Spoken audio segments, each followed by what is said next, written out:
Pregunta, antes que nada. No les voy a preguntar si creen en los vampiros, les voy a preguntar si creen en los fantasmas. Pues un físico en Rusia, cuando yo vivía en Rusia, yo viví allí mucho tiempo, me dijo, hay más posibilidades físicas que exista un vampiro que un fantasma. Yo me quedé un poco mosqueado. Yo vengo estudiando el tema del vampirismo desde siempre. Desde que era niño, recuerdo en un pueblo de Segovia, de donde eran mis padres, mi padre y mis abuelos, por parte paterna, Turégano, y allí había una leyenda muy interesante, la Madre del Caño. En las afueras del pueblo había como una especie de arboleda, y cuando yo era muy chico, mi prima, que tenía un par de años más que yo, pues hizo la caza y me dejó abandonado allí, después de haberme contado todas las barbaridades que pudo sobre esa Madre del Caño, esa ninfa, lamia, empusa, semidiosa, que agarraba a los niños y les chupaba la sangre y a veces se los comía. A mí lo de chupar la sangre no me causaba mucho temor, porque en aquellos tiempos los niños nos caíamos, no es como ahora que no se cae, y nos hacíamos sangre por todas partes. Pero que me comieran ya, la cosa tenía otro cariño. Bueno, pude volver tenía yo unos 6 años. Yo lo cuento eso en mi primer libro de vampirismo, Vampiros, Príncipes del Abismo, con el que, para escribirlo, tomé todas las notas que yo había ido recopilando a lo largo de mis viajes por medio mundo. Yo soy periodista internacional. Entonces, normalmente yo lo que escribo es sobre lo que está pasando en Gaza, lo que está pasando en Ucrania, y trabajé mucho tiempo para la agencia EFE en la sección internacional. He sido corresponsal en Moscú, delegado en Tokio, he trabajado también en Seúl y después en otros sitios como Uruguay, Bolivia y Cuba. Cuba fue el último sitio donde viví en el extranjero, pero he viajado por muchos otros lugares. Entonces un día se me ocurrió que todo este interés que tenía en el tema del vampirismo, ¿por qué no recogerlo? Yo había ido recopilando en libretas como estas, pues todas las preguntas, las encuestas y las impresiones. Pero para eso tenía que hacer un último viaje, y era a Rumanía. No había estado en Rumanía. En el año 2019 estuve allí, recorrí más o menos la ruta que Bram Stoker recoge en su Drácula, una obra de 1897. Él nunca estuvo en Rumanía, aunque se inspiró cuando escribió en Whitby, en York, en Gran Bretaña, escribió sobre el libro, encontró en una librería, pero yo sí quería estar. Mi problema es que soy periodista, y soy periodista internacional, por lo cual tengo que ir a los sitios. Entonces, el primer libro, Vampiros, Príncipes del Abismo, recorre esos lugares desde Rumanía, el último, el primero, Grecia, donde he viajado muchas veces también. Es curioso porque yo creo que la cuna del vampirismo en Europa, antes que Rumanía, ha sido Grecia, y en concreto también Creta. Pero bueno, después Rusia, Asia Central, China. Yo en el año 93 era un chavalín casi, y me hice la ruta de la seda. Yo estaba estudiando en Moscú y hice la ruta de la seda tras los pasos de Marco Polo y de otras cosas, algunas de las cuales tocaré en su aspecto femenino aquí, los Qianxi chinos. Japón, también escribí sobre y en este libro, en Vampiras, lo vuelvo a retomar, las experiencias en Bolivia, donde viví 4 años también, de los Andes, los vampiros andinos, que casi nadie los conoce, pero están ahí, y las vampiras de los Andes, sobre todo. Y después en Estados Unidos. Estados Unidos, como ese crisol donde tantos pueblos del mundo llegaron, se convirtió también en una matriz donde hirvió las esencias del vampirismo, y sobre todo del vampirismo femenino. Terminé ese libro, pero algo me quedó entonces. Vamos a ver, yo lo que estaba viendo es que en un principio el vampiro no era un hombre, el vampiro era mujer. Y eso lo subrayo, la mitología lo subraya con ejemplos como el de Lilith, Lamashtu, en Mesopotamia, Sekhmet, la diosa Sekhmet, no sé si han estado en Egipto, pero se acordarán de la diosa Leona, es la diosa vampira por excelencia. Y así lo cuentan en el libro, en el papiro de la vaca. Entonces, pues desde ese principio en el que el vampiro mujer era un mito, pues se va avanzando, se va incorporando a la historia, aparecen divinidades, no son diosas, pero sí que son seres sobrenaturales como las lamias, las empusas. Ahora lo vamos a ir viendo. Vampiro mujer. Este es mi ordenador. Como decía, mis notas. Tengo más de 100 cuadernos de notas. No solo escribo sobre los libros. Bueno. Uno de los momentos clave para decidirme yo a escribir sobre el vampirismo es cuando identifiqué los orígenes de este fenómeno. Un fenómeno que se extiende por todo el mundo. Y yo no creo que sean por cuestiones de arquetipos, que lo llevemos en los genes y de pronto desde el Amazonas hasta las cumbres de los Cárpatos, todo el mundo de pronto piense en vampiros. No, yo creo que este es un fenómeno que se ha ido extendiendo desde el este y en concreto desde el nordeste, desde lo que hoy día es Siberia. Yo estuve en el año 2001 con la gente de Cuarto Milenio en la zona de la República de Altai y ahí pudimos conseguir muchísimas impresiones sobre muchos misterios de esa zona. Yo hablo ruso, entonces podía actuar de intérprete y sobre todo conozco a los rusos, porque estuve 13 años casado con una rusa, a la fuerza una. Entonces, sí, no era vampira. Estoy oyendo, ¿eh? Sí. No, era muy buena gente, es muy buena gente. Total, que hubo un momento en que los ceremoniales chamánicos empezaron a tomar mucho interés a lo largo de la prehistoria y la historia, sobre todo entre el paso entre el Paleolítico y el Neolítico, en invocar a los muertos. No solo rendirles homenaje, sino tratar de que los muertos pudieran ayudarnos en nuestro acontecer del día a día. Es la magia, la alquimia de la sangre. Y en esas invocaciones, pues, las creencias decían que a veces, pues, los muertos no se quedaban donde estaban y podían de alguna manera apoderarse de los vivos. Y ahí es donde aparece el fenómeno vampírico, upirológico. Upirología es la ciencia que estudia los vampiros y viene de la palabra upir. Upir en ruso es una manera por las que se refieren a los vampiros, igual que Burdalak, Buy y otra serie de acepciones. Y bueno, upir viene de un término túrquico de la zona, pues, por ejemplo, del sur de Siberia puede ser, que significa bruja. La brujería y el vampirismo están muy relacionados. Y cuando hablo de brujas, hablo de estas señoras, de chamanas, de mujeres de poder que sobre todo por el lugar que ocupaban en la sociedad de aquel entonces, pues tenían esa capacidad para estar por todas partes. Los hombres a lo mejor podrían estar en el campo labrando, podían estar cazando, pero las mujeres eran las que tenían conocimiento de todo lo que ocurría en las aldeas. Y a través de esas invocaciones, a través de ese vapor denso que puede dejar la sangre en un sacrificio, decían que podían traspasar el espejo y entrar en el mundo de los muertos. Hay una mujer que conocerán ustedes, la que ideó todo este tema de la teosofía, Madame Blavatsky, Elena Blavatsky, quien estudió el chamanismo en los pueblos de Yakutia. Yakutia es una zona del este de Siberia, la Siberia más fría, se puede decir, todos estos pueblos indígenas. Esto no sé si son, no parecen de aquí, pero bueno.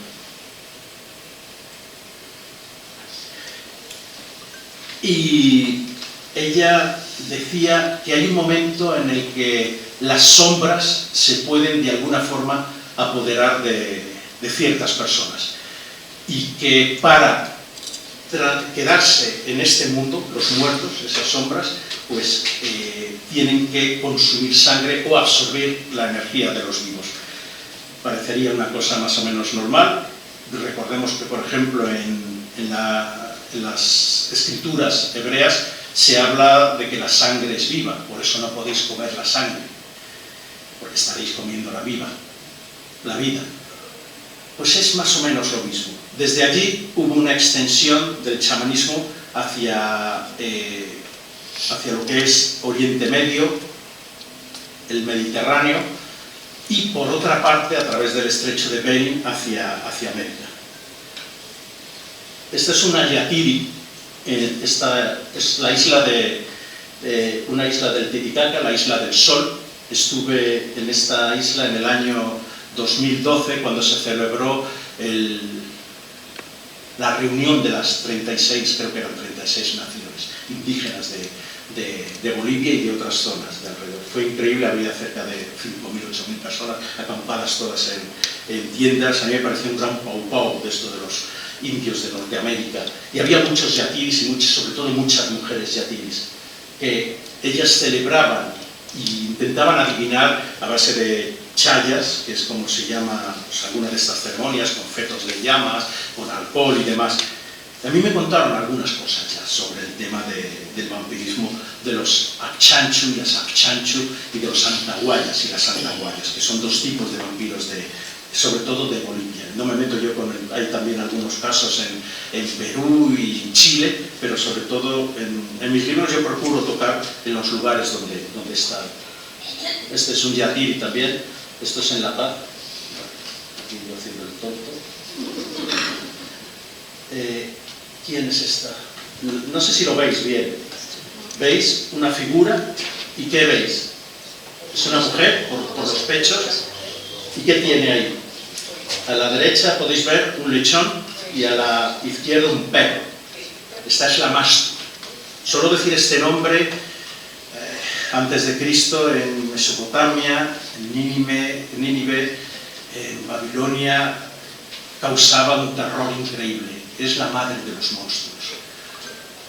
Entonces, y veis que tiene abajo los pies, uno se parece que tiene como una garra y demás. Bueno, la Mastu y la cabeza es la cabeza de una leona, como Sekhmet. ¿Por qué las leonas aparecían relacionadas con esa acción de beber la sangre? Quien sea zoólogo puede quizá adivinarlo. Hay muchos animales que lo primero que hacen cuando cazan a sus víctimas es beber su sangre. Las leonas es uno de estos felinos que lo hace. Casi todos los felinos lo realizan. Los gatos no lo sé. Pero bueno, sí, podría ser también. Yo he visto a algún gato hacer algunas cosas con las ratas tremendas. Bueno, entonces la Mastu era la madre de los monstruos. La Mastu aparecía por las noches con las mujeres que iban a dar a luz y podía quitarles a sus bebés, podía hacerlas concebir dar a luz prematuramente, podía provocar abortos y podía sobre todo beber la sangre y comerse a los niños. Este es el principio del terror. Sekhmet, la diosa leona, la diosa vampira. Hubo una rebelión, se cuenta en el papiro de la vaca y en otro papiro también, de los hombres, y los dioses, para tratar de aplacarlo, simplemente soltaron a Sekhmet. Y el papiro de la vaca dice: y Sekhmet caminó entre los hombres y bebió su sangre. Estuvo a punto de provocar, según la leyenda, la extinción humana. Finalmente tuvieron que preparar un mejunje a base de cerveza y algún tinte rojo, y que le gustó bastante más a esta sinvergonzona que la sangre humana. Lilith. Lilith aparece en la Biblia, creo que es en Isaías 4, por ahí, bueno, y en la Biblia nuestra aparece solo una vez. La Biblia cristiana, quiero decir, católica.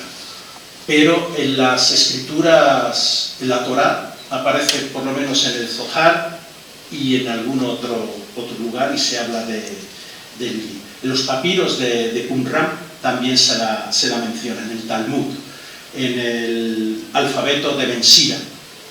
¿Quién era Lilith? ¿Os suena, no? No solo por, si alguno habéis estudiado el tema de la Wicca pues tiene un protagonismo bastante importante.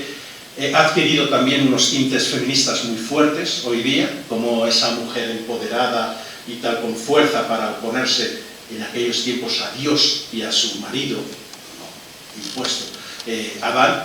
Y Lilith es la primera mujer, según estas escrituras hebreas, antes que Eva.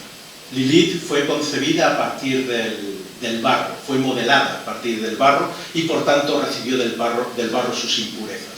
En estas escrituras dice que ese barro debía estar más pisoteado todavía porque salió más impura todavía que Adán. Lilith se rebeló desde un principio. Lo cuentan los propios hebreos en esas escrituras, que Adán quiso yacer con ella en la postura tradicional misionera y ella se negó. Ella quería estar arriba, ella quería gobernar esos actos incluso íntimos. Y tuvo siempre problemas, que estaban en el paraíso con Dios, y finalmente ella agarró lo más sagrado que allí había, que no era la manzana ni el árbol de la sabiduría o como el árbol de la ciencia. Agarró uno de los nombres de Dios y pronunciándolo desapareció, se escapó del paraíso. Mandaron a 3 ángeles detrás de ella, los ángeles de la salud, que los llaman. Ella empezó a aparearse con demonios, tenía hijos demonios, los empezaron a aniquilar. Ella, en respuesta, aniquiló a los hijos de los hombres. Yo no sé dónde salían tantos hombres, porque solo había 2 en un principio, pero bueno. Detrás de ella ya Dios, escarmentado, dijo: bueno, no voy a coger esta arcilla tiñosa porque me salen bichos. Y arrancó una costilla a Adán y ya sabemos toda la historia de Eva. Cuentan también algunas de estas leyendas que ella se emparejó con Caín. Caín aparece también como el padre de los vampiros por la marca que tenía y tal. Bueno, en toda esta literatura y folclore, más sobre todo mito, es ella quien aparece como la madre de los vampiros. Aquí la tenemos representada. Alguna gente dice que esta en realidad no es Lilith, sino la diosa Ishtar, pero mosquea las garras, que veis los pies que tienen esa forma de garras, y, muy curioso, las lechuzas. La lechuza es el ave por excelencia aliada de las vampiras y de las brujas, como bien sabéis, que lo veremos más tarde. Pasando. Bueno, después hay otras, a lo largo de la mitología, según se va desarrollando ya la historia, en Grecia y en Roma aparecen otras mujeres asimilables, entidades femeninas asimilables al vampirismo, cuando todavía no tenemos siquiera un ejemplo masculino del vampirismo, pero sí están las lamias, las empusas, las lamias. Filóstrato, por ejemplo, cuando habla de la historia de Apolonio de Tiana, nos cuenta cómo él quiso librar a un joven discípulo que se había enamorado de una lamia, de una empusa. Todavía las lamias no ocupaban ese lugar como, si habéis oído las historias de las lamias en el norte de España, pues aparecen siempre ligadas a bosques, a corrientes de agua, a algún sitio así. Bueno, pues las lamias en aquel tiempo circulaban entre los hombres, como lo hizo Sekhmet en aquellos tiempos. Bueno, pues acabó con ella, con una serie de contrahechizos y demás. Aquí está una de las escrituras hebreas, una rusa. John Keats, el poeta inglés, uno de los poetas ingleses del romanticismo, él escribió un poema bellísimo que se llama La Lamia, que os aconsejo que lo leáis, lo podéis encontrar en internet rapidísimamente. Hay incluso entrada en Wikipedia.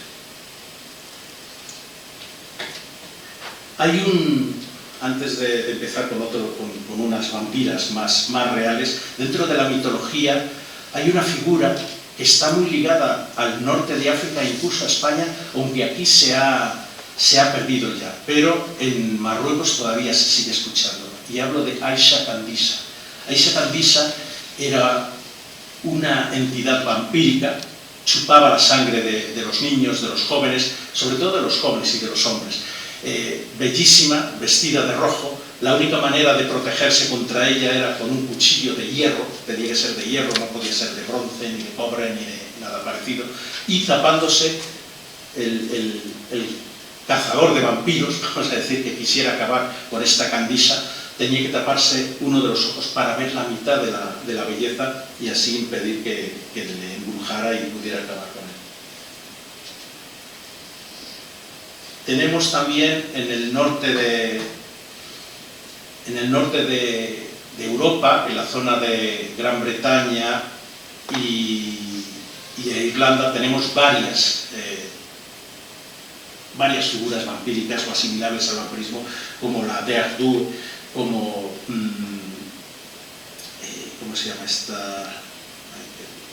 La Baobab Sid y demás, que a lo largo de la Edad Media, sobre todo, y principios de la Edad Moderna, cuando ya el fenómeno de la brujería también se empezaba a expandir por esa zona, bueno, pues fueron consideradas como esos elementos vampíricos. Hay una historia de vampiros, creo que son las de Arthur, también, a quien se refiere, están, y que se cuenta por todas partes. Están unos pastores en una cabaña, y son 4, y 3 de ellos dicen: qué bien estamos aquí bebiendo, lo estamos pasando bien, solo nos faltan mujeres, ojalá tuviéramos aquí mujeres. Y en ese instante, pues aparecen 4 preciosas mujeres de cabellos rojos, que es como se las adivina también a las de Ardue y demás de Ardue, y al cabo de, cuando ya están embriagados y parece que eso va a acabar muy bien, se desatan una hordaría tremenda, los destrozan, les arrancan el cuello, les destripan, se comen sus entrañas y tal, menos uno que consigue meterse entre los caballos y ahí no le pueden tocar. ¿Por qué? Por el hierro de las herraduras. Otros dicen que es un perro el que le salva. Es una historia muy, muy interesante. Hay otra historia también de otra de Ardue en Waterford, que habla de una chica que era muy buena, que estaba enamorada de un campesino, pero la casan finalmente con un ricachón lujurioso, la hizo sufrir, abusó de ella muchísimo, y la chica murió. Y volvió de la tumba, y a por quien primero fue a por su padre, porque era quien le había entregado a este hombre, y después fue a su padre, le absorbió, cuenta la historia, le absorbió la energía, no habla de chupar la sangre, pero ya con el otro, con el marido, ahí sí que lo descuartizó y se lo bebió todo. Y hay una, no sé si me aparece por aquí, hay un sitio, en un árbol, veis esas piedras, esas piedras las solían colocar donde estaba enterrada algún tipo de maga, hada, relacionada con este tipo de cuestiones vampíricas. Bueno, llegamos a la Edad Media, la Edad Moderna, aunque estos son, como veis, dibujos de Goya, lo he querido poner. Cuando se desata, bueno, durante la Edad Media, la brujería todavía y la hechicería todavía no estaban muy ligadas al vampirismo, ni mucho menos. Sí que se acusaba a las brujas de todos los males del mundo, pero eran ellas esas conocedoras, esas portadoras del saber. De nuevo se retoma ese papel del que hemos hablado al principio, de la chamana como conductora de los rituales para llevar a cabo ese contacto con el más allá. Venía de hace tiempo, también es cierto. Por ejemplo, si habéis leído la Odisea, hay un momento en que Ulises hace un sacrificio de reses porque él quiere hablar con el sabio Tiresias. Entonces mata varios carneros y tal, y vierte su sangre en, no se sabe si en unos contenedores o hay unos cacharros o hay unos huecos. Y aparece Tiresias, pero detrás de Tiresias aparecen un montón de muertos, entre ellos la propia madre de Ulises, que él no sabía que había muerto, y vienen a libar, a beber la sangre. Los muertos son los únicos que pueden beber la sangre. Si es un muerto ya tenemos un problema, porque está además en este lado.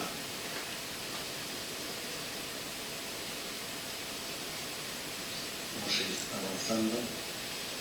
Son ejemplos de... Él habla de brujas, pero esta es una mujer en la isla de Pariti, en el Titicaca boliviano. Y allí yo me encontré con la historia de la Antahuaya y de las Antahuayas. La Antahuaya es un ser que aparece cuando hay tormentas en el Titicaca y aparece en medio de esas descargas eléctricas. Aparece, unos dicen como un gato, otros como un zorro, otros como una especie de murciélago. que después se transforma en una persona, puede ser mujer o puede ser hombre, y ahí se forma lo más terrible. Cuando a mí me contaron la historia del Antahuayo, me lo contó un biólogo, estaban ahí porque esta zona del Titicaca está muy, muy contaminada, y este tipo era un científico, enviado por el Departamento de la Paz, que está cerca, puede estar a 6 horas, y eso es muy cerca, en coche. Y él se levantó, cuando yo empecé a preguntar sobre vampirismo, sobre los achanchos, no, aquí achanchos no se oye, los achanchos eran fuera del lago, en la cordillera. Los achanchos son muy parecidos, si os imagináis a Nosferatu, así es como lo describen, un poco más grueso, pero así. Bueno, pues del Antahuaya le dice, mira, se levantó la pernera y tenía una cicatriz tremenda. Dice, esto me lo hizo un Antahuaya. Digo, bueno, un Antahuaya sería una rata o un perro rabioso. No. Y cuando eso te pasó, tú bebiste, habías bebido o algo. No, fue un Antahuaya, ¿te lo puedes creer o no? Me da lo mismo. Pues según el hombre, le había mordido un Antahuaya. A mí me extraña porque si son tan terribles como dicen, seguramente le habría llevado toda la pierna, pero ahí está. Eso lo cuento en mi primer libro. Esta es en la aldea de Tajari. Tajari está al otro lado del Titicaca, ya está al lado de las montañas, en las faldas de las montañas, y aquí me contaron el caso de una mujer llamada Guara, que había sido supuestamente una bruja vampira, que había tenido que ver con la desaparición de 2 niños. Hablé con gente que dijo, no, seguramente a los niños se los llevaron los sacamantecas, porque allí está la maldita costumbre de utilizar las grasas humanas y la sangre para preparar bebedizos y algunas cuestiones pues para la salud y demás. Pero de esta Guara, que vivía como 1 o 2 kilómetros del poblacho, fueron a por ella cuando desaparecieron los niños, vieron un cacharro lleno de sangre, y eso lo cuento aquí, y claro, lo que no se fijaron después es que había una llama muerta y degollada al lado, que lo había matado a ella. Entonces dijeron que esa era la sangre de los niños que estaba. El vampirismo tiene una cuestión. El vampirismo es real porque es un fenómeno real, porque son historias que afectan de alguna manera a la gente y producen su miedo, y de ahí se pueden llegar a desencadenar acciones como esta. Menos mal que no pillaron a la pobre Guara, que había cuando debió ir el tumulto, salió pitando. Y ellos decían también, por ejemplo, que se aparecía en forma de una ave nocturna. Yo le digo, una lechuza, no sé, una ave nocturna. Bueno, esto es en Potosí. Este tipo ahí siempre me parece que yo digo, esto es un vampiro, lo de ahí arriba, la máscara. No sé. Bueno, en España tenemos, por ejemplo, las lamias, tenemos las xoxonas. Voy bien deprisa porque si no, no me da tiempo. Esto es en México también, hay mucha tradición de mujeres vampiras, devoradoras y chupadoras de sangre. Las bricolacas, esto no creo que fueran así, pero me hizo gracia este dibujo. Y esto es en Grecia. Las bricolacas y los bricolacas son unos de los, no sé cómo se pronunciará, se refiere, tiene la misma expresión para tanto los hombres como las mujeres vampiros en Grecia. Y están por todas, tienen las mismas características más o menos que los Strigoi en Rumanía y los Burdalak en Rusia, que son tipos de vampiras. Como vemos, en unos primeros tiempos las vampiras no eran esa representación que hoy nos imaginamos. Por eso no me gusta la palabra vampiresa. Vampiresa suena casi a una mujer de un cómic o protagonista de una película, de carnes voluptuosas y demás. No, las vampiras son otra cosa. Este libro, Tratado sobre los vampiros, esa es una daga ceremonial escocesa. También se decía que se utilizaban para acabar con fantasmas y demás. Bueno, esta es en mi mesa cuando yo vivía en Cuba. El Tratado sobre los vampiros es de Augusto Calmet, que era un abad francés, y publicó este libro en 1746. Y tuvo una réplica también lo amplió en el 1751. Contaba todas las historias sobre las epidemias de vampirismo que se habían producido en el este de Europa a lo largo de la primera mitad del siglo XVIII. Y es muy interesante porque el bueno de Calmet, lo que quería era desprestigiar el folclore del vampirismo. Pero claro, cuando te lees eso, y este libro lo podemos encontrar en España y en traducido, también se puede encontrar en inglés y en francés, por lo que ustedes quieran leer. Y claro, te lees el libro y dices, pero bueno, ahora yo sí quiero los vampiros después de leer este señor. Entonces cuenta algunos de los casos más impresionantes, por ejemplo de Paole y otros vampiros ocurridos en el norte de Serbia, en lo que era después el Banato de Timisoara, que está en el oeste de Rumanía. Habla sobre esos tipos de vampiros que absorbían la energía, y es muy interesante, no solo absorbía la sangre, pero sobre todo nos cuenta una cuestión.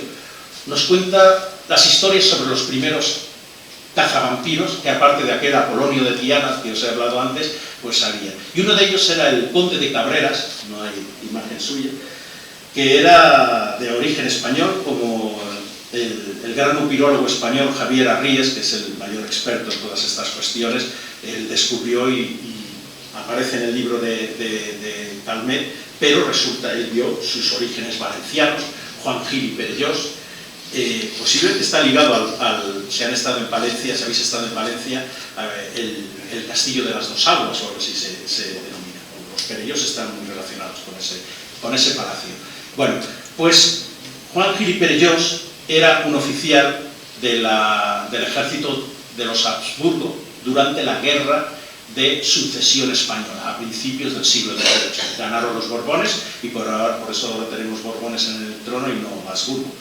Aunque con la mala suerte que tenían los Habsburgo, posiblemente ahora no tendríamos ningún rey. Total, que este hombre, cuando terminó la guerra, la alternativa era, él era oficial, era quedarse allí y mendigar en los caminos. Con un poco de suerte, él no tenía conocidos que le pudieran haber dado un destacamento. Entonces marchó con su propio regimiento hacia Austria. Y en Austria pues, se integró en los regimientos de los reyes austriacos, del Imperio Austriaco. Y en aquel tiempo se estaban produciendo muchas llamadas, sobre todo de la zona de Rumanía, del oeste de Rumanía y del norte de Serbia. Entonces no existían estos países, por supuesto. Acababan de ser tomados a los turcos y habían sido ocupados por lo que llamaban ellos los haiduks, o haiduques, en una pronunciación española. Los haiduques eran una especie de cosacos de los Balcanes y del sureste de Europa. Bueno, estos haiduques eran campesinos armados, entonces ocupaban aldeas y ahí pues, si de pronto aparecían los turcos, pues ellos se defendían y eran muy temidos. Y de pronto se empezaron a mover estos haiduks porque tenían mucho miedo.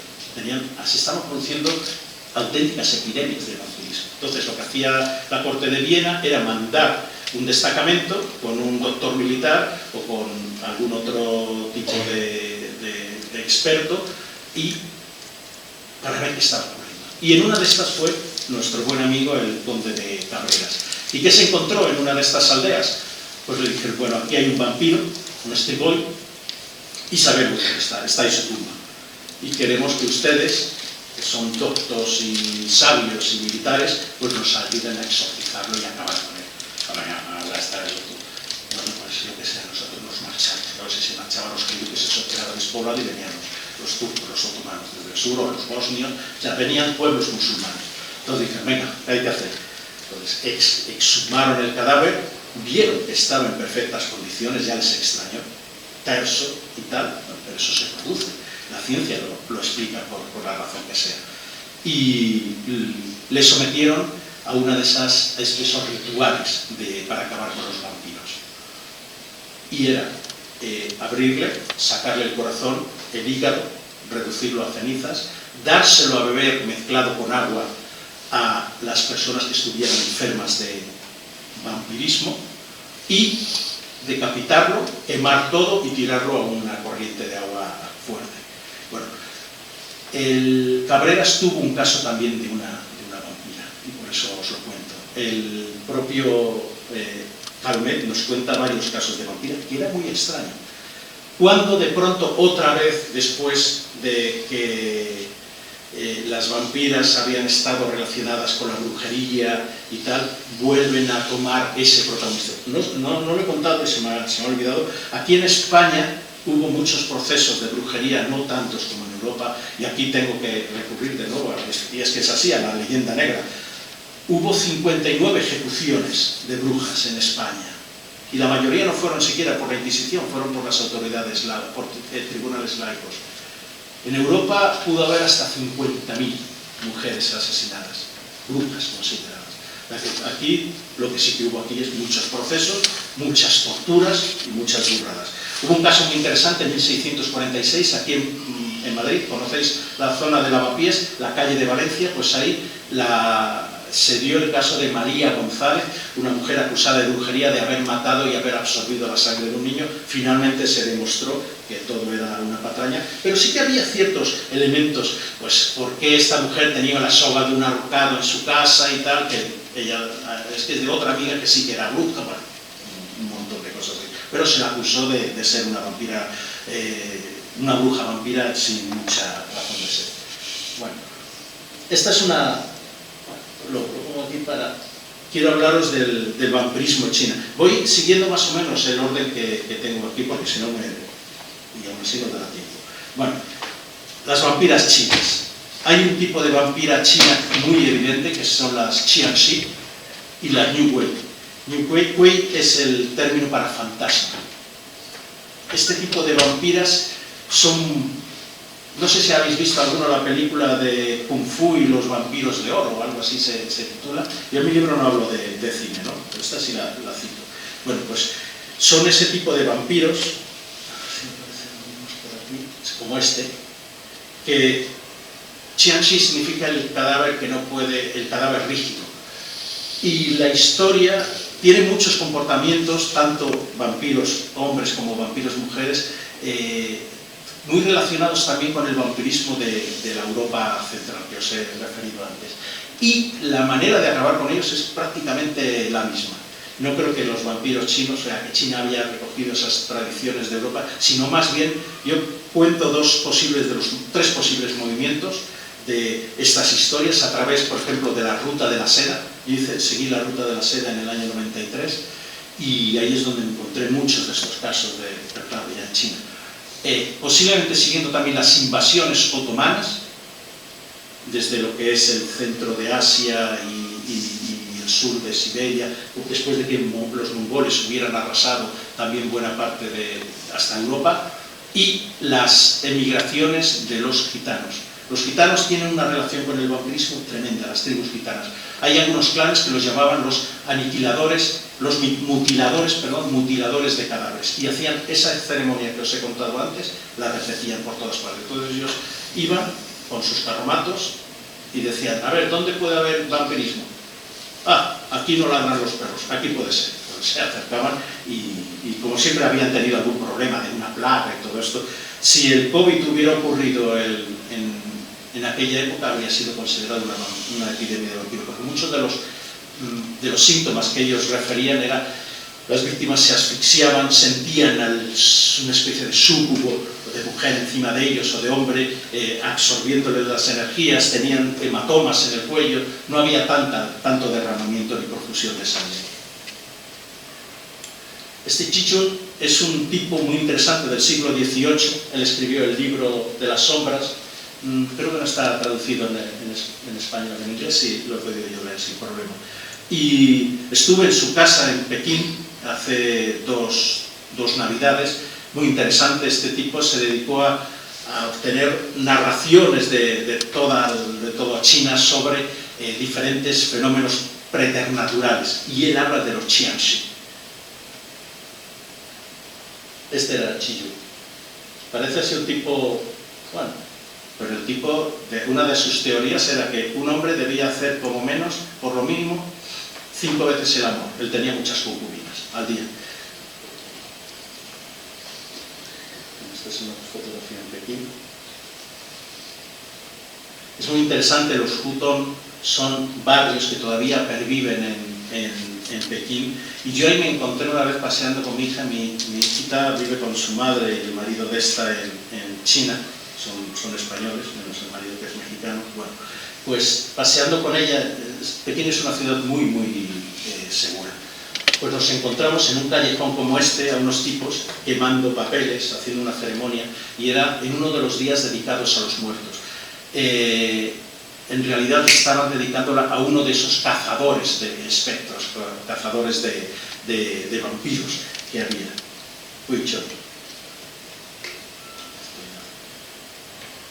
Bueno, Japón, lo voy a decir muy rápido. Yo viví allí 2 años y medio y tuve la oportunidad de viajar por el sur de Japón con una mochila. Eran tiempos donde no había internet, vamos, no había internet como tenemos ahora, en los móviles y demás, eran los Nokia estos viejunos.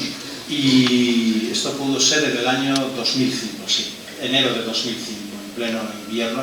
Pues estuve viajando por algunos de los lugares más emblemáticos relacionados también con el vampirismo. Y bueno, en Japón hay vampiros, sí, hay figuras que son muy parecidas a los vampiros, los Jikininki, devoradores de cadáveres y de sangre. Por ejemplo, los Utseki, están también los Kappa, que son esos que, como os habéis visto, que parecen como unas tortugas ninja que viven en las aguas someras. Y estos que hacen, pues estos esperan a que un animal o una persona, sobre todo ancianos y niños, caigan en su charca, y a través del ano ellos sacan, no sé, yo nunca entendí qué es lo que sacan, pero los destripan prácticamente, sorben toda su sangre y tienen una especie de glándula o de, no sé, no soy médico, y es lo que les vuelve a ellos locos. Y tienes, por ejemplo, las Kitsune Suki, que son las, sonar mal hablando de vampiras, son las zorras, pero son zorras, animales, de 9 colas, y que se transforman en vampiras, en mujeres bellísimas. No es al revés, no es que la mujer se transforme en zorro, no, son ellas las que se transforman en mujeres bellísimas, atraen a los hombres en las tabernas y después les hacen lo que quieran.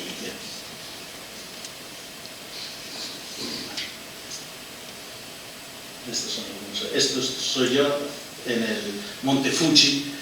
Al pie del monte Fuji, mira, una de las Kitsune. Al pie del monte Fuji está, a quienes os gusten las historias de terror, o hayáis visto varias veces Cuarto Milenio, el bosque de Aokigahara, el bosque de los suicidas. Bueno, antes de subir allí, eso es en la cima del monte Fuji, donde llegué sobre las 5 de la madrugada, antes tienes que atravesar una zona parte del bosque Aokigahara. Y ahí yo iba con una cordada de periodistas, corresponsales. Yo era corresponsal de la agencia EFE en aquellos tiempos en Japón, y entonces el señor Kojiki, creo que se llamaba, nos contó la historia de los Jikininki.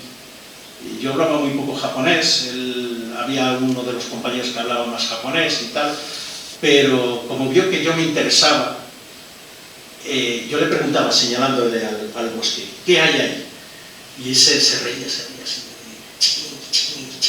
Y al principio no entendía qué me estaba diciendo, y decía que estaban los Jikininki, estos seres que son muchas veces antiguos monjes budistas o taoístas, en el caso de China, no se llaman Jikininki, se llaman de otras formas, que no trascienden, no sufren, no viven en nirvana ni nada por el estilo, y se quedan aquí, y se quedan como devoradores de cadáveres y unas figuras vampirescas. Esto es en Japón también. Bueno, hay un momento en el siglo XIX donde estalla de pronto el fenómeno vampírico femenino, y es a partir de varias de poemas que se van dando a finales del siglo XVIII, por ejemplo de Goethe, un poco también ya entrado en el siglo, a principios del siglo XIX, principios puede ser, por ejemplo, Christabel, de Coleridge. Bueno, son poemas donde aparece la mujer como vampiro seductor, bellísima. Ya hemos cambiado de aquellas espantosas brujas que os he mostrado antes a este tipo de mujer. ¿Por qué se produce este fenómeno? también porque la imagen del vampiro masculino también sufre un cambio. Sufre un cambio sobre todo a partir de 1819. Si os digo estas palabras, Villa Diodati, seguramente algunos os suenen. Villa Diodati es un lugar, una mansión en el lago Alemán, en Ginebra, donde en 1816 se reunieron Lord Byron, el poeta, Percy Shelley, también poeta, su pareja, Mary Shelley, Mary Godwin, antes de que tomara su apellido, y Claire Claremont, la hermanastra de esta, y John William Polidori, el médico de Lord Byron. Hacía muy mal tiempo, porque había habido una serie de circunstancias meteorológicas tremendas en ese año y el anterior. Bueno, se aburrían y se dedicaron a hacer historias de terror. Bueno, pues Lord Byron pues apenas hizo unos esbozos y tal.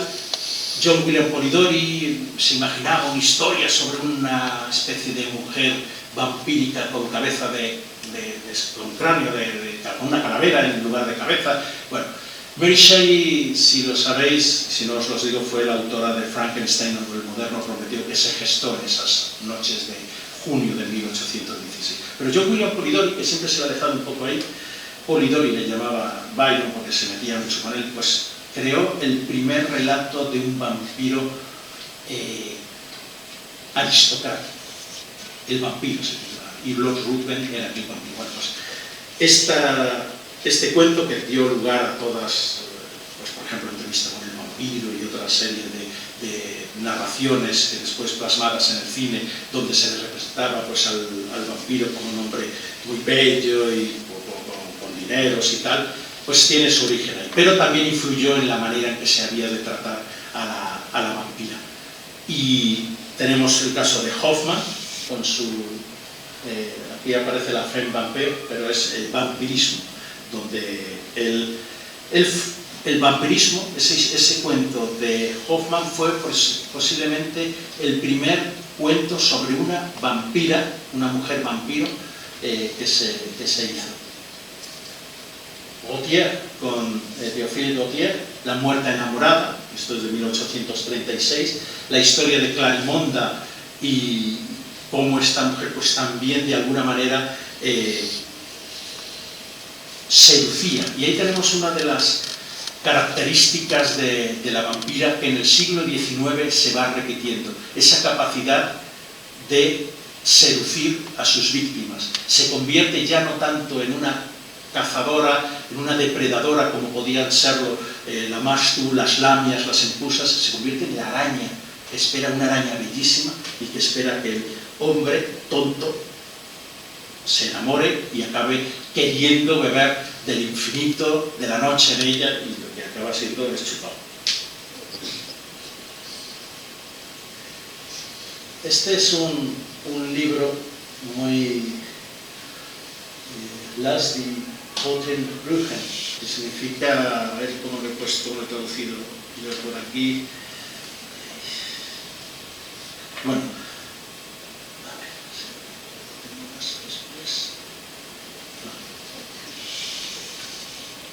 viene a ser más o menos Deja a los muertos en paz. Su autor, este buen hombre,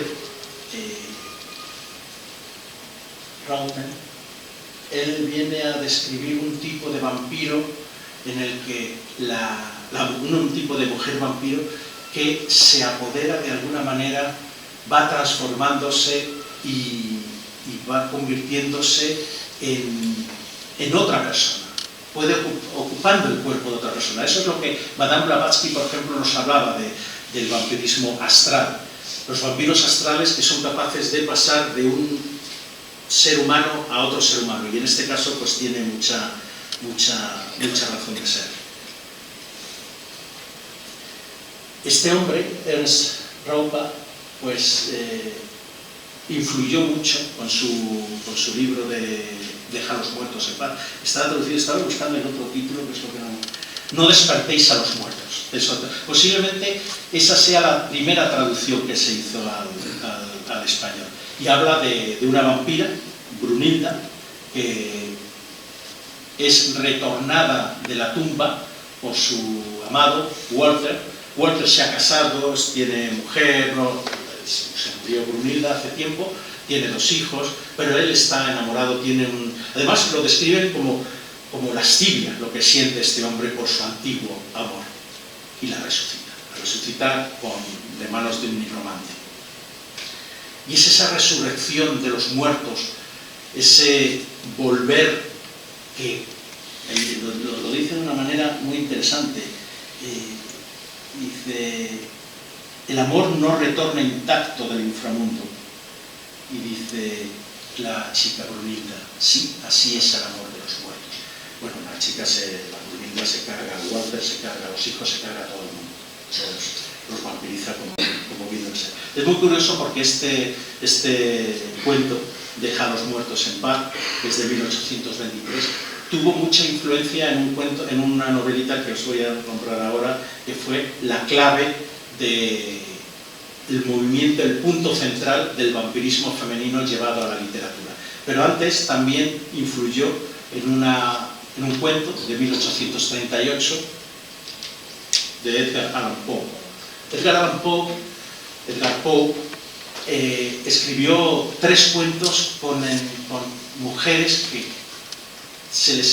los críticos y los expertos han dicho, si esto puede ser una manifestación vampírica. Morella, Berenice y la Ligeia, o Ligeia. Es en Ligeia donde la influencia de Deja a los muertos en paz tiene mucha más influencia. Sabéis que Edgar Allan Poe pues, fue un representante de lo que se llama el romanticismo oscuro, donde también podría estar Blackthorne, podría estar también Hawthorne, podría estar la propia Mary Shelley, Melville, incluso Herman Melville, el de Moby Dick también, Morella, Berenice. Berenice es muy interesante porque no os quiero tocar nada del argumento, pero tiene que ver con los dientes también, muy vampírico en ese sentido. Y la Ligeia. Bueno, Olaya, Robert Louis Stevenson. Robert Louis Stevenson es el autor de La isla del tesoro, de Dr. Jekyll y Mr. Hyde, y sin embargo son obras que conocemos, David de Balfour, El señor de Ballantrae y otras, La flecha negra. Son uno de los grandes autores de origen escocés de la Gran Bretaña del siglo XIX. Y tiene este cuento, es un cuento largo, se llama Olaya.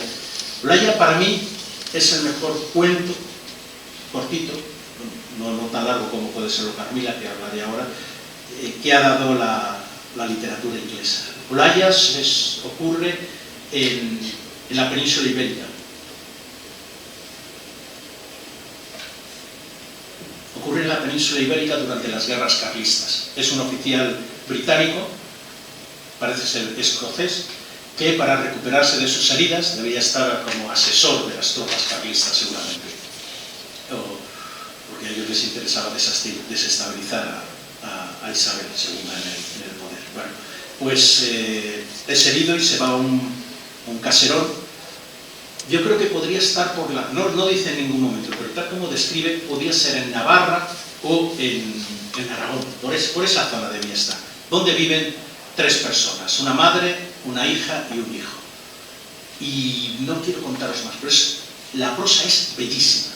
Y ahí es donde se cita, donde la propia Olaya, que es la chica joven, que es católica y tal, pero que tiene esa impregnación que su madre ya la ha desarrollado totalmente, ella habla de nuestra estirpe, una estirpe muy antigua. Ahí es donde se deja caer esa teoría que les gusta mucho a los novelistas de hoy día y sobre todo a los jugadores de rol y de fantasías, de videojuegos y tal, diciendo que los vampiros han estado siempre desde el principio de los tiempos, que eran otros, si no humanos, pero sí otra especie de hombres y mujeres. Ahí os lo dejo. Lo podéis encontrar, todo esto lo podéis encontrar por internet si no lo queréis. Joseph Sheridan Le Fanu. Joseph Sheridan Le Fanu, otro irlandés como Bram Stoker.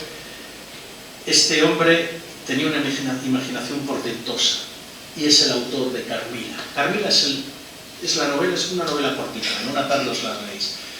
Es la novela más importante, la mejor novela sobre vampiras que se ha escrito. Es de 1872. Se publicó además en en unas revistas primero y después apareció como libro. Carmila cuenta la historia de una vampira, y ahí sí que yo os lo revelo, que se enamora de una niña, de una jovencita, Laura.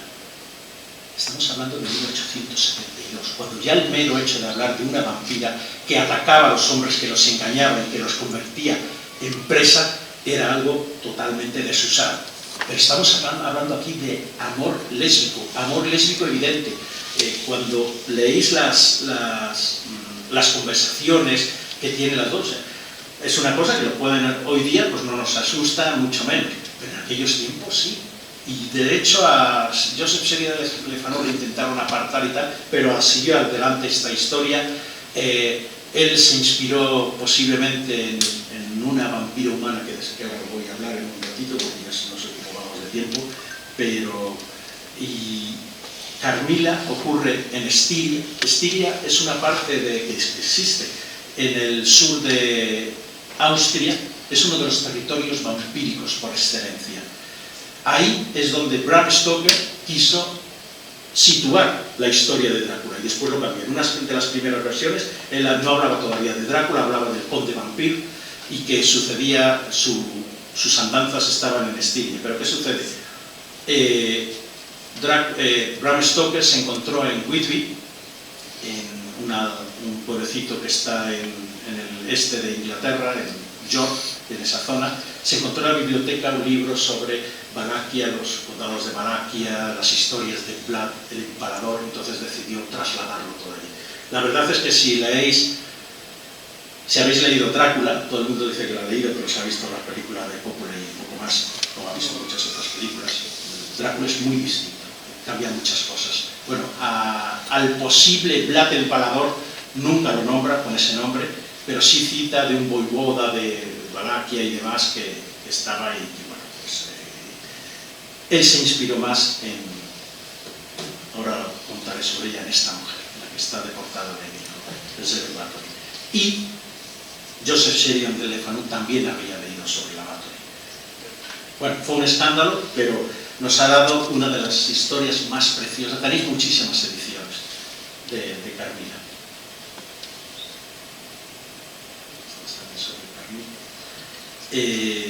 La reconocéis, es Claudia, de Entrevista con el vampiro.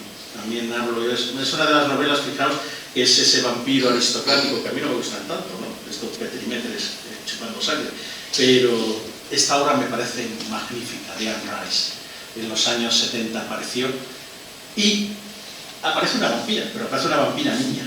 Y junto a la Ellie de Déjame entrar, habéis visto quizá las películas, hay una versión sueca y otra es de una novela sueca, no voy a decir el nombre del autor porque es dificilísimo y no me sale. Y pues Ellie también es la otra vampira, la otra niña vampira que es adorable. En realidad no es una niña, es un niño castrado que con el tiempo se ha convertido en niño, un poco pero en las películas aparece como una niña y ya está. Y Claudia en la película, que es excelente la representación que hace la niña, sin embargo en la novela lo borda. Y aún a mí me dio mucha pena cuando acaba como acaba. Ahí tenemos a Brad Pitt y a la niña. Estas son las que se conocen como las novias de Drácula. También lo trato en mi libro. En realidad, según algunas pistas que nos da la novela Drácula, vemos que no son las tres novias de Drácula, que posiblemente sea una mujer, una esposa de Drácula y las otras dos hijas, con lo cual estarían teniendo un asunto bastante incestuoso en el fondo. Bueno, pues abordo también esa figura de la vampira femenina en la novela de Drácula y cómo a Jonathan Harker, que el pobre aparece de víctima y tal, pero después se dan unas meriendas con ella tremendas, hasta que se escapa. Aquí tenemos a Van Helsing con Anthony Hopkins y las pobres vampiras que acabaron muy mal. Siempre acaban mal las vampiras. La Quintrala. No me quiero extender mucho aquí. La Quintrala es lo que yo llamo aquí Vampirum Spectrum. Vampirum Spectrum o falsos vampiros. Hemos dicho que había vampiras mitológicas, vampiras literarias, vampiras folclóricas, pero tenemos también vampiras humanas y no hay casos de vampiros.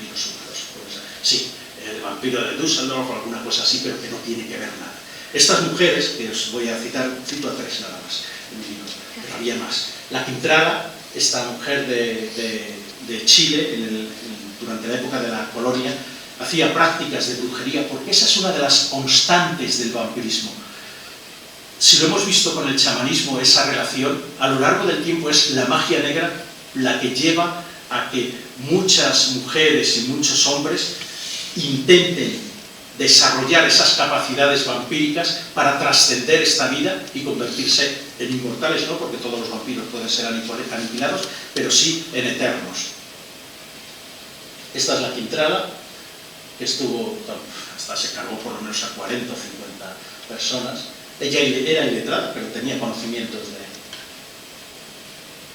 Tenemos a Delphine Lalaurie en Nueva Orleans, otro de los territorios vampíricos por excelencia, en el siglo XIX. Esta es su casa, cuando en 1830 y tantos, no recuerdo, bueno, cuando asaltaron, unas turbas asaltaron su casa, ya había tenido la oportunidad de marcharse, se encontraron en las bodegas, en las mazmorras, un espectáculo dantesco. Ella había tomado a muchos esclavos y les hacía unas torturas increíbles, bebía su sangre y tal, por eso lo conté. Pero como no tenemos mucho tiempo, esta era Delphine Lalaurie. Bueno, no veréis las letras, pero estos son los Cárpatos, ¿veis? Con esta forma como de dragón. Allí está Eslovaquia, todo esto era parte del Imperio húngaro. Y aquí tenemos Transilvania. Bueno, toda esta zona yo me la he viajado también, y también aquí en Eslovaquia. Con Mercedes tuvimos la oportunidad, la última vez, yo he estado 2 veces aquí, buscando Elizabeth Bathory. Elizabeth Bathory es mi vampira favorita, y es la más salvaje, porque de ella sí se sabe que hay muertos que olían. Elizabeth Bathory nació en 1560, y murió en 1614, no de causas naturales, fue emparedada por sus fechorías. Elizabeth Bathory era una mujer, y me diréis que quizás sea un tanto morboso, pues bueno, pues sí, una mujer increíble.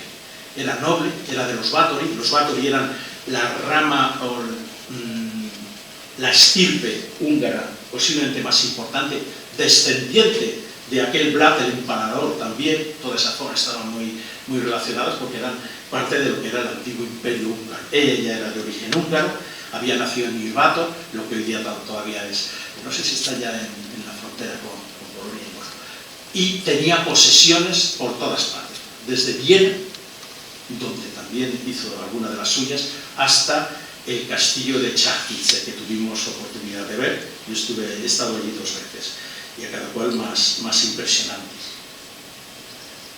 ¿Veis? Esta que aparece aquí está tuneada de esa cara. Decía que era bellísima, yo la verdad ahí pues tampoco muy así, pero bueno, en aquellos tiempos, y sí que tiene cara de malvada. Bueno, Elizabeth Bathory hablaba alemán, hablaba húngaro, hablaba latín, no solo leía, hablaba latín también, leía en griego también, y posiblemente muchos de los idiomas eslovaco o antiguo eslavónico por la zona. Eslavónico no, que es más del este, de la zona de Ucrania y Rusia. Pero esas lenguas ancestrales que dieron lugar a otras, y se quedaron algunos sustratos en estas montañas. Čachtice, que es el último castillo donde ella estuvo, heredado de su marido Nadasdy, un regalo de su marido Ferenc Nadasdy, pues está en medio de los montes, cerca de los montes Tatra, los Cárpatos, los pequeños Cárpatos se llaman, los Cárpatos occidentales. Y ella ya desde niña mostraba unas tendencias un poco raras. Cuando tenía 13 años, a los 11 años la prometieron a Ferenc Nadasdy y se casó a los 15, pero a los 13, pues bueno, son las hormonas y todas estas cosas, pues tuvo una relación con un palafrenero, un chavalín, y la dejó embarazada.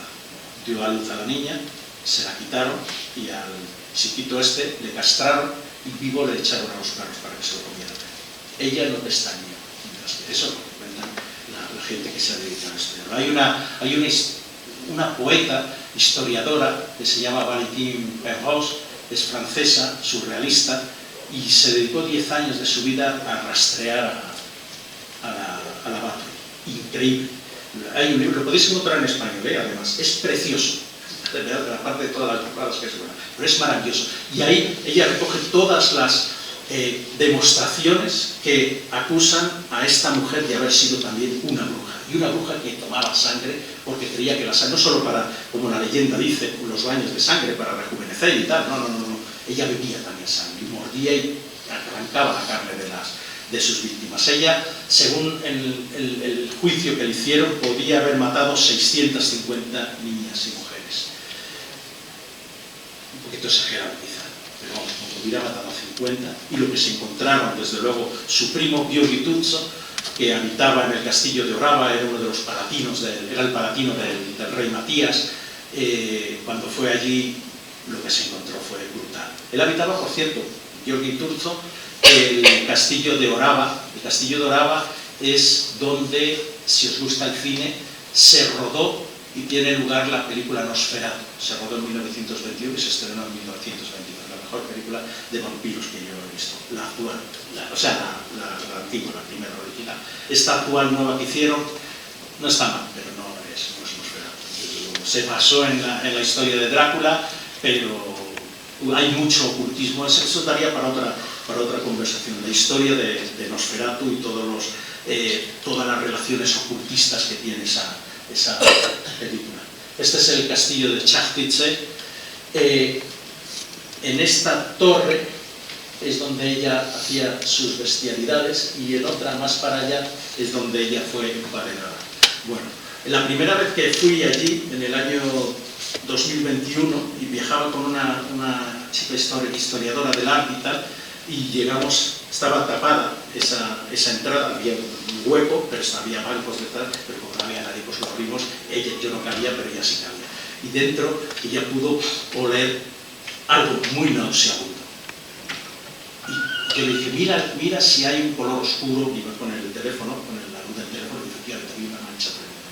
Salió de allí y tal, después preguntamos a los guardeses, no demostrando que habíamos estado ahí dentro, y nos dijo que había habido 2 semanas atrás un sacrificio de una oveja, que la habían matado ahí. Es decir, en este castillo, el hogar de la Bathory, el sitio donde se torturó hasta la muerte, se desolló, se congeló, se dio a comer a los animales, a esas 650, las que fueran, mujeres, sobre todo niñas, sobre todo plebeyas.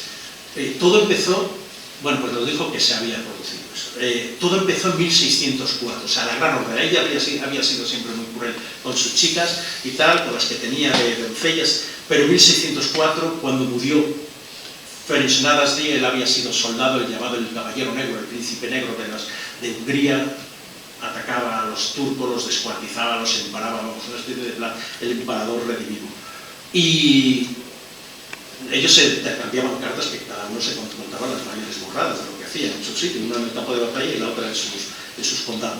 Bueno, pues apareció del bosque, salida prácticamente de la nada, una auténtica bruja, Darbulia, que aparece en todos los relatos y en todos los estudios judiciales que hay. Darbulia fue la que la enseñó la magia roja, la magia de la sangre, esa magia que le permitía invocar a espíritus. No invocaban al demonio, invocaban espíritus del bosque. Era una bruja pagana y una vampira en el sentido de que consumía también la sangre para poder subsistir y poder de alguna manera imperar y no tener miedo. Cuando Giorgi Tuzzo llegó con una guarnición al castillo después de que había habido multitud de denuncias. El problema de la Bathory es que con Darbulia no tuvo problemas. Con Darbulia le decía que tenía que agarrar a niñas y jóvenes muy jóvenes, pero de la plebe, campesinas, hijas de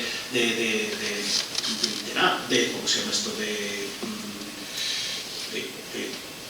zapateros, de carpinteros, o sea, de gente iliterata, que no tenía conocimientos. Bueno, pues el problema es que cuando Tarbulia ya se sentía muy vieja y se marchó, vino otra bruja que le dijo que no, el problema de porque ella no estaba rejuveneciéndose o seguía envejeciendo, ya tenía en torno a los 50 años, 50 y algo, 50 y pocos, ella murió con 54, sí, pues era que no había sangre, no era suficientemente pura la sangre.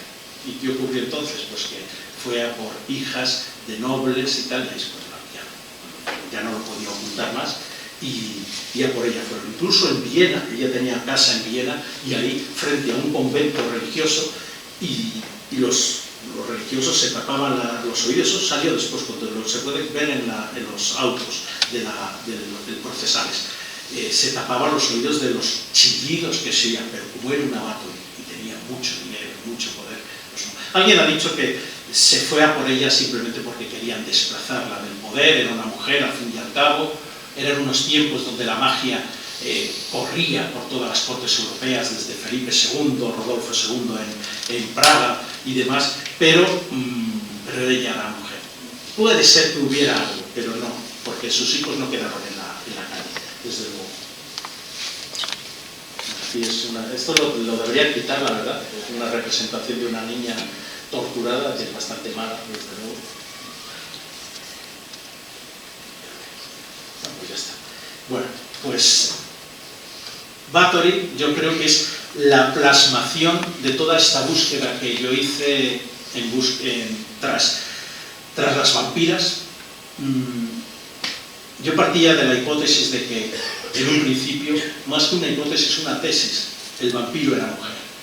Y yo creo que en este libro un poco lo he, si no demostrado, porque ¿qué se va a demostrar de un ente que es sobrenatural o que no existe, que es un mito? Pero a mí alguna vez me preguntan, oye, ¿tú crees en los vampiros? Pues no, creo en el fenómeno vampírico, como os he dicho antes, pero sí creo en las vampiras. Y esta es un ejemplo de ello. Si queréis alguna pregunta.